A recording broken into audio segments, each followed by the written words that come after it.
Next unit is unit number 2, seed bed. इसमें seed bed formation है। सबसे पहले उसके बारे में है कि सीड बेड किस तरीके से तैयार किया जाता है। अ सीड बेड और seedling bed is a local soil environment in which the seeds are planted। तो सॉइल का वो लोकल एनवायरनमेंट है जिसके बीच में सीड्स की प्लांटेशन की जाती है।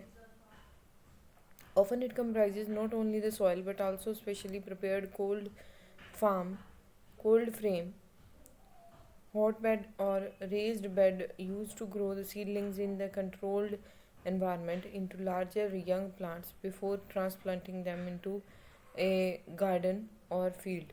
तो जो छोटे छोटे प्लांट्स होते हैं जिनको प्रॉपरली गार्डन में या फिर फील्ड में प्लांट करने से पहले एक कंट्रोल्ड एनवायरनमेंट में जहाँ पे ग्रो करवाया जाता है, उसमें जो सीडलिंग्स या छोटे छोटे प्लांट्स जो ग्रो करते हैं उनको भी सीड बेड बोला जाता है। A seedling bed is use to increase the number of seeds that germinate. तो सीडलिंग बेड जो है वो प्लांट्स के नंबर ऑफ सीड जो जर्मिनेट करते हैं उनको बढ़ाने के लिए यूज़ करते हैं।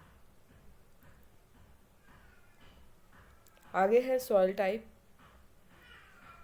The soil of a seed bed needs to be smoothed without large lumps.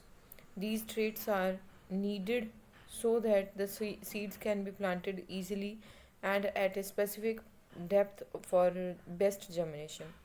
तो जो सीड बेड्स हैं उनको पहले स्मूथ बराबर उनकी लेवलिंग की जाती है, उनको स्मूथ किया जाता है। बीच में मिट्टी के लंप्स नहीं होने चाहिए। इस तरीके से उसको मिट्टी को प्लॉ करके मैनेज किया जाता है। फिर उसके बाद the trades are needed so that the seeds can be planted easily. इन ट्रेड्स की ज़रूरत इसलिए पड़ती है ताकि सीड्स जो हैं उनको ईजीली प्लांट करवाया जा सके and at a specific depth for best germination. और एक स्पेसिफिक डेप्थ पे उनको प्लांट करवा सकते हैं ताकि जर्मिनेट अच्छे से कर सकें और सारे के सारे सीड जो हैं वो प्लांट में कन्वर्ट हो सकें। Large lumps and even uneven surface would tend to make the planting depth random। बड़े बड़े लम्प्स का होना या अनइवन सरफेस का होना जो है वो प्लांटिंग को रैंडम बना देता है, डेप्थ को रैंडम बना देता है, जिसकी वजह से प्लांट्स जो हैं वो एक जैसा न्यूट्रिएंट एनवायरनमेंट नहीं पहुंच पाता उनको।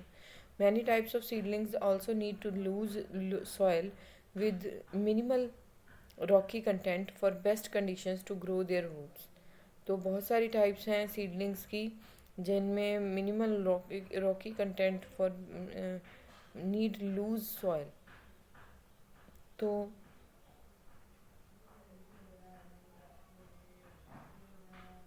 ऐसे सीडलिंग्स को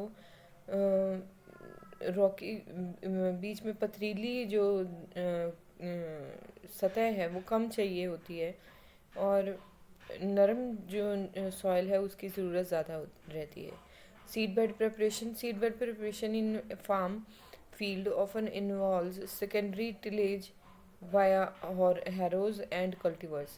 तो पहले प्लफिंग की ज़रूरत रहती है खेत में, वहाँ पे मिट्टी को बराबर स्मूथ किया जाता है with the help of tillage with via harrows. This में follow primary tillage by mould board ploughs और chisel ploughs. No till farming methods avoid tillage for seedbed preparation as well as later weed control। तो seedbed preparation और weed control करवाने के लिए इसकी ज़रूरत पड़ती है। Seedbed preparation in gardens often involve secondary tillage via hand tools such as rakes and hoes. तो सीडबेड प्रिपरेशन करवाने के लिए सेकेंडरी टूल्स को यूज़ किया जाता है जिनमें रैक्स एंड होल्स आते हैं। दिस में follow primary tillage by shovels, picks or mattocks। Rotary tiller provide a powered alternative that takes care of both primary and secondary tillage। तो प्राइमरी और सेकेंडरी दोनों तरीके की टिलेज जो है वो अपना अपना बेनिफिट देती है। जिस टाइम पे सीड प्रेपरेशन करवाना होता है, सीड बेड प्रेपरेशन करना होता है, the preparation of seed bed में include number 1, the removal of debris, insect eggs and disease spores are often found in plant debris, and so this is removed from the plot. Stones and larger debris will also physically prevent these seedlings from growing. तो बड़े बड़े पत्थर या insect, जो छोटे छोटे insects के जो घरोंदे हैं उनको वहाँ से हटाना ज़रूरी हो जाता है, ताकि मिट्टी में जो बीमारियाँ हैं वो ना फैलें, और जो बड़े बड़े पत्थर हैं उनको वो जो हमारे सीडलिंग्स हैं उनकी ग्रोथ को डिक्लाइन ना करें, इसलिए उनको हटाना ज़रूरी होता है। आगे है levelling. The site will have been levelled for even drainage. तो पानी बराबरी से सब जगह फैल सके, इसलिए लेवलिंग का होना ज़रूरी है। ब्रेकिंग अप द सॉइल मिट्टी को तोड़ना ज़रूरी है। Compacted soil will broken up by digging. तो डिगिंग करके कॉम्पैक्ट सॉइल को तोड़ा जा सकता है। This allows air and water to enter and helps the seedling penetrate the soil. तो इस वजह से हवा और पानी जो है मिट्टी में जा सकता है, और उसकी वजह से जो सॉइल जो है अच्छे से उसमें सीड्स जो हैं वो ग्रो करवाने की सिचुएशन में आ सकते हैं। Smaller seeds require a फाइनर soil structure. जो छोटे सीड्स हैं उनकी अच्छी स्ट्रक्चर होना ज़रूरी है।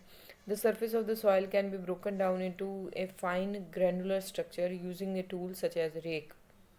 तो रेक को यूज़ करके, टूल को यूज़ करके ग्रैनुलर स्ट्रक्चर को तोड़ा जा सकता है। Soil improvement